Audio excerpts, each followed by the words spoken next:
makita. Kaya malaking papasalamat ko sa Panginoon dahil tsaka sa GC namin, nababasa ko lahat yung comment.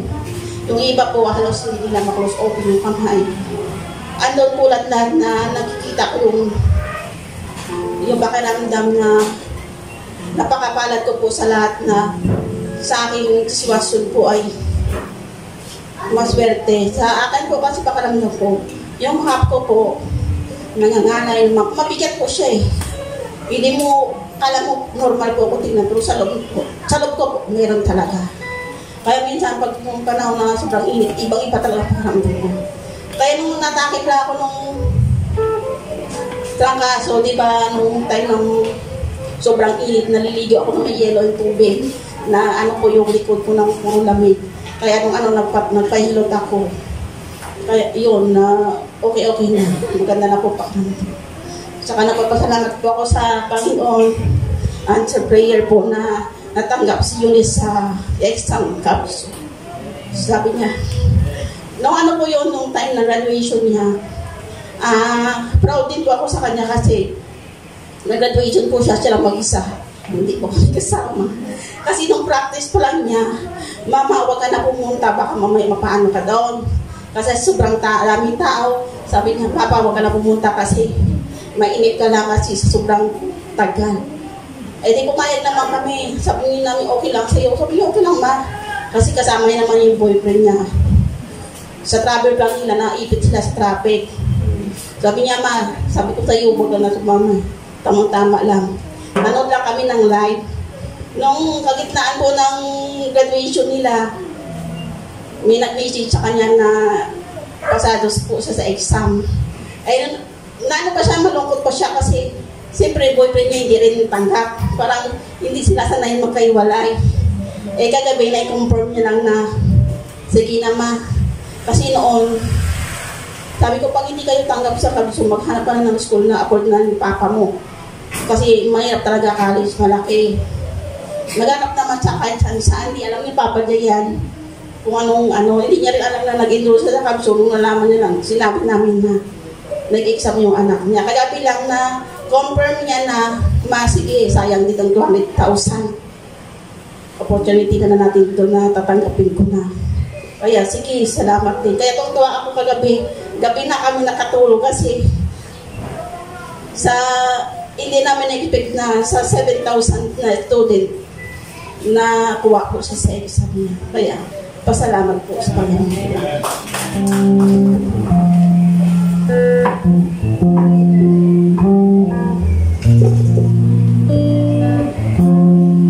Though I had been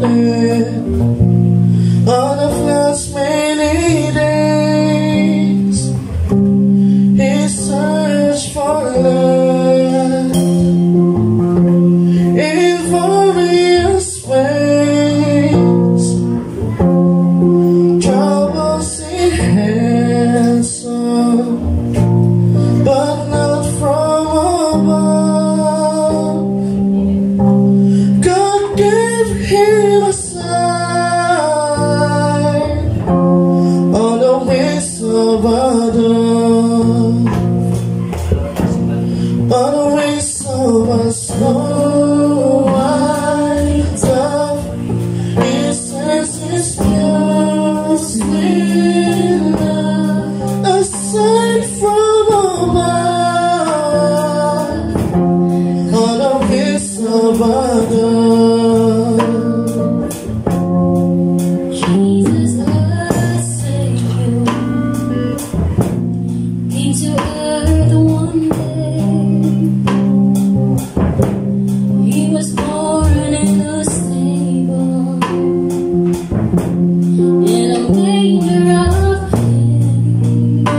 Magandang umaga po sa inyo lahat. Magpapasalamat lang po ako sa Panginoon sa lahat po ng blessing niya sa aming kalusugan, sa aking mga anak na hindi po pinabayaan. Papasalamat po sa Panginoon. Magkakaapo na naman po ako muli. Blessing po yun na hanggat ako'y malakas pa, maalagaan ko pa po yung aking mga apo. At saka nagpapasalamat po sa Panginoon kung ano man po mga pagsubok na dumadaan sa aming buhay. Pero hindi po yun hadlang para hindi po tayo magpatuloy sa gawain ng Panginoon. Tinataas po siya. Aawit po ako sa Panginoon.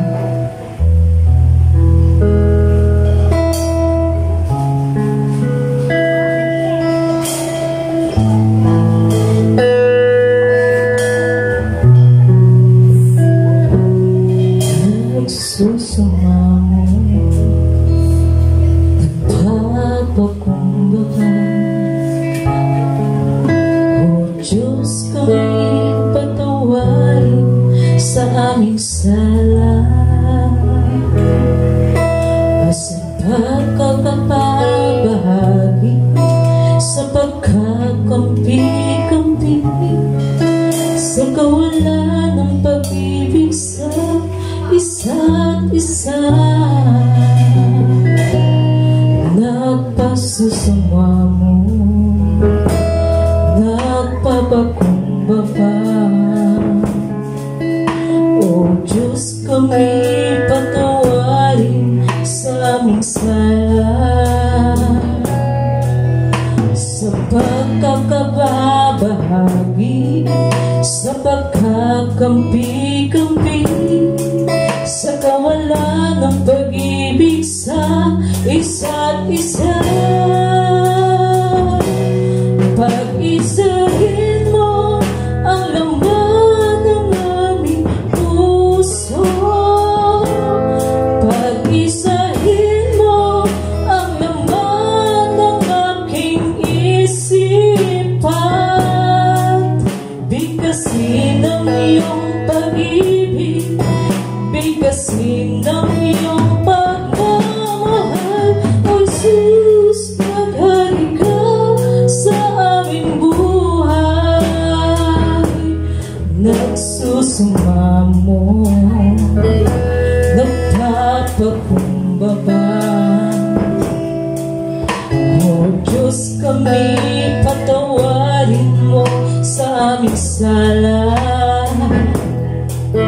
sa pagkakabahagi, sa pagkakampi-kampi, sa kawalan ng pag-ibig sa isa't isa.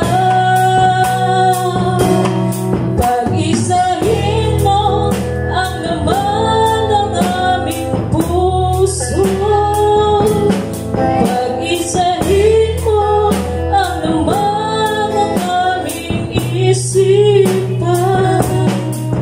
Bigkasin ang iyong pag-ibig, bigkasin ang iyong